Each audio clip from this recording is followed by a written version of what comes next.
Okay. Good evening. இன்றைக்கி நம்ம என்ன பார்க்க போகிறோம் அப்படின்னா, நேற்றுக்கு அட்ஜெக்டிவ் ஸ்டார்ட் பண்ணோம். அதில் ஒரு ரெண்டு பேஜ் பார்த்தோம். அதாவது அட்ஜெக்டிவ்ன்றது நவுனுக்கு முன்னால் வரும், இல்லை நவுனே இல்லாமல் வரும் அப்படின்னு பார்த்தீங்க. இப்போ நீங்கள் பார்க்க போகிறது என்ன அப்படின்னா, அட்ஜெக்டிவில் கொஷின்ஸ். பேஜ் நம்பர் 31 எடுங்க புக்கில். பேஜ் நம்பர் 31ல் அட்ஜெக்டிவில் கொஷின்ஸ். ஓகே, அது கீழே பாருங்கள் என்ன கொடுத்துருக்கேன் கொஷின்ஸில். வாட் கைண்ட் ஆஃப், எந்த மாதிரியான, ஹவு மெனி எத்தனை, ஹவு மச் எவ்வளவு, விச் எந்த, வாட் என்ன, ஹூஸ் யாருடைய எதனுடைய. இந்த 6 கேள்வியும் நீங்கள் ப்ரெசன்ட் டென்ஸில் யூஸ் பண்ணலாம், பாஸ்டன்ஸில் யூஸ் பண்ணலாம், ஃப்யூச்சரில் யூஸ் பண்ணலாம், சிங்குலருக்கு யூஸ் பண்ணலாம், ப்ளூரலுக்கு யூஸ் பண்ணலாம். பட் என்ன ஒன்று, இந்த 6 கேள்விக்கும் எஸ் ஆர் நோன்னு பதில் வராது. இந்த கேள்விகள் எஸ் ஆர் நோ டைப் கிடையாது. நம்ம இதே போல் பேஜ் நம்பர் 25ல் ஒரு 6 கேள்வி பார்த்தோம். Who, whom, which, what, whose. இந்த 6 கேள்விக்கும் எஸ் ஆர் நோன்னு பதில் வராதுன்னு சொன்னேன். இது அடுத்த 6 கேள்வி. ஸோ இந்த 6 கேள்வியும் எல்லா டென்ஸ்லேயும் வரும், சிங்குலருக்கு வரும், ப்ளூரலுக்கு வரும், எஸ் நோன்னு பதில் வராது. சரி, இப்போ இந்த கேள்விகள் எல்லாமே, இந்த 6 கேள்வியும் அட்ஜெக்டிவ் கேள்விகள். ஸோ பக்கத்தில் நவுன் போட்டு தான் நீங்கள் கேள்வி கேட்கணும். நேற்று கிளாஸில் பார்த்தீங்கல்ல, அட்ஜெக்டிவ் நவுனுக்கு முன்னால் வரும்னு பார்த்தீங்க இல்லையா, அதே தான் இங்கே. ஸோ அட்ஜெக்டிவ்ன்றது என்னென்னா, இங்கே நீங்கள் என்ன அட்ஜெக்டிவ் கொஷின்ஸில் எல்லாத்துலேயுமே பக்கத்தில் நவுன் போட்டு தான் நீங்கள் கேள்வி கேட்கணும். புரியுதுங்களா?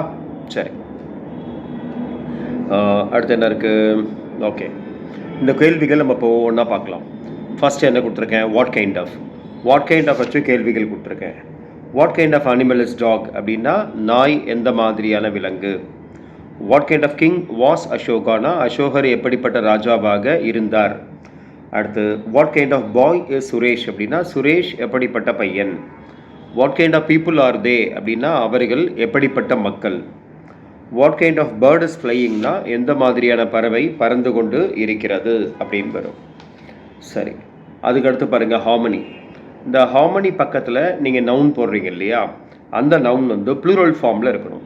ஏன்னா ஹார்மனிக்கு அர்த்தம் என்ன? எத்தனைன்னு அர்த்தம். ஸோ ஹார்மனிக்கு பக்கத்தில் போடுற நவுன் வந்து ப்ளூரல் ஃபார்மில் இருக்கணும். how many students are in the classனா, வகுப்பில் எத்தனை மாணவர்கள் இருக்கிறார்கள்.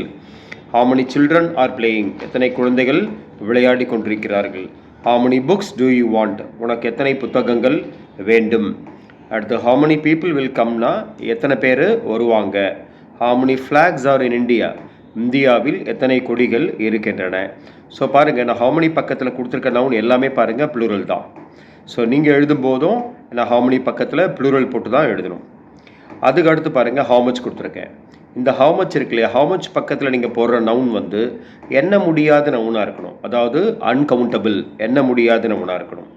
என்ன கொடுத்துருக்கேன்? how much water does a man need அப்படின்னா, ஒரு மனிதனுக்கு எவ்வளவு தண்ணீர் தேவைப்படுகிறது. how much milk did you drink, நீ எவ்வளவு பால் குடித்தாய். how much price is this, இது எவ்வளவு விலை. how much pain is there, அங்கே வலி எவ்வளவு, எவ்வளவு வலி அங்கே இருக்கிறது. how much money do you want அப்படின்னா, உனக்கு எவ்வளவு பணம் வேண்டும். ஸோ இந்த மாதிரி how much பக்கத்தில் போடுற நவுன் என்னவாக இருக்கணும்? ப்ளூரல் ஃபார்மில் இருக்கணும். சாரி, how much பக்கத்தில் போடுறது வந்து எண்ண முடியாத நவுனாக இருக்கணும். ஓகே, எண்ண முடியாததாக இருக்கணும். வாட்டர் எண்ண முடியாது, மில்க் எண்ண முடியாது, ப்ரைஸ் எண்ண முடியாது. அவர் ஸ்டூடெண்ட் சொல்லுவாங்க, சார் பணத்தை எண்ணலாமா சார், மணி போட்டிருக்கீங்க, பணத்தை எண்ணலாமேனா. அது கரெக்ட் தான். பட் இருந்தாலும் நம்ம தமிழில் பேசும்போது என்ன, நீங்கள் எவ்வளோ பணம் வச்சுருக்குன்னு கேட்பீங்களா, எத்தனை பணம் வச்சுருக்குன்னு கேட்பீங்களா? ஸோ எவ்வளோ பணம் வச்சுருக்குன்னு தானே கேட்போம். ஸோ how much மணி தான் வரும், how many மணிஸ்னு வராது. சரி, அது கீழே போங்க. விச்சு. விச்சுனா என்ன அர்த்தம்? எந்தன்னு அர்த்தம். இதே விச்சு நம்ம போன பாடத்தில் பார்த்தோம். போன பாடத்தில் விச்சுக்கு என்ன பார்த்தீங்க? எது அப்படின்னு பார்த்தீங்க. இங்கே விச்சுக்கு வந்து எந்தன்னு வரும். அதாவது விச்சுக்கு பக்கத்தில் நவுன் வந்துட்டா எந்தன்னு எடுத்துக்கணும். நவுன் இல்லைன்னா எதுன்னு எடுத்துக்கணும். சரியா? புக்கை பாருங்கள். விச் பஸ் கோஸ் ஜூ, எந்த பஸ் ஜூக்கு போகிறது. விச் சப்ஜெக்ட் இஸ் ஈஸி, எந்த subject easy. Which question will come in the exam, எந்த கேள்வி தேர்வுக்கு வரும். Which bank gives more interest, எந்த பேங்க் அதிக வட்டி தருகிறது. Which minister is your uncle, எந்த மினிஸ்டர் உன்னுடைய மாமா. அடுத்து வாட் போங்க. வாட்னா என்ன அப்படின்னு அர்த்தம். What time will you come அப்படின்னா, நீ என்ன டைமுக்கு வருவ. வாட் ஸ்டேஷன் இஸ் திஸ்னா, இது என்ன station. What date is today, இன்றைக்கி என்ன date. What problem do you ஹேவ்னா உனக்கு என்ன பிரச்சனை இருக்குது. வாட் மூவி டியூ யூ சீனா நீ என்ன படம் பார்த்த. இங்கே வாட்டுக்கு பக்கத்தில் நவுன் சேர்ந்து வருது. போன பாடத்தில் இந்த வாட்டு பார்த்தோம், அங்கே நவுன் வராது, வெறும் வாட்டு தான் அது. பட் ரெண்டுத்துக்கும் மீனிங் ஒன்று தான், என்ன என்னன்னு தான் வரும். சரி, அடுத்து ஹூஸ் போங்க.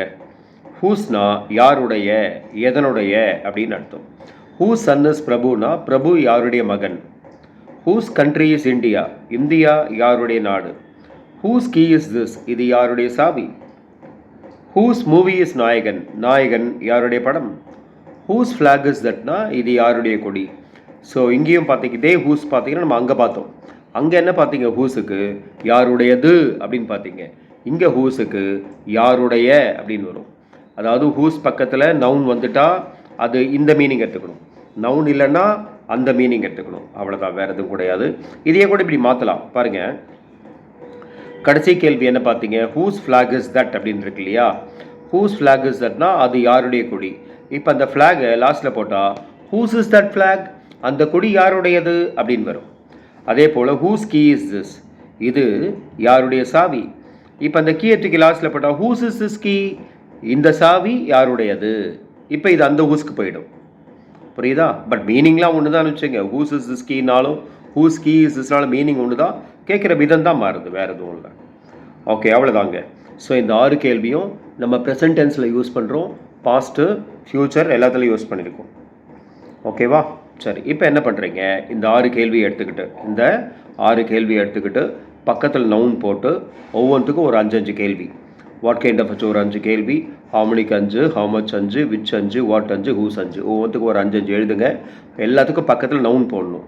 இங்கே ஹவுமனி எழுதும்போது மட்டும் ஹவுமனி பக்கத்தில் போடுற நவுன் வந்து ப்ளூரலாக பார்த்துக்குங்க. ஹவு மச் பக்கத்தில் போடுற நவுன் வந்து அன்கவுண்டபிள் நவுன், என்ன முடியாத நவுனான்னு பார்த்துங்க. இதை மட்டும் எனக்கு எழுதி என்ன பண்ணுறீங்க, ஒவ்வொன்றுக்கும் ஒரு 5 எழுதி ஹோம்ஒர்க்கை அனுப்புங்க. ஓகேவா. ஸோ இன்றைக்கி இதோட கிளாஸை முடிக்கிறேன்.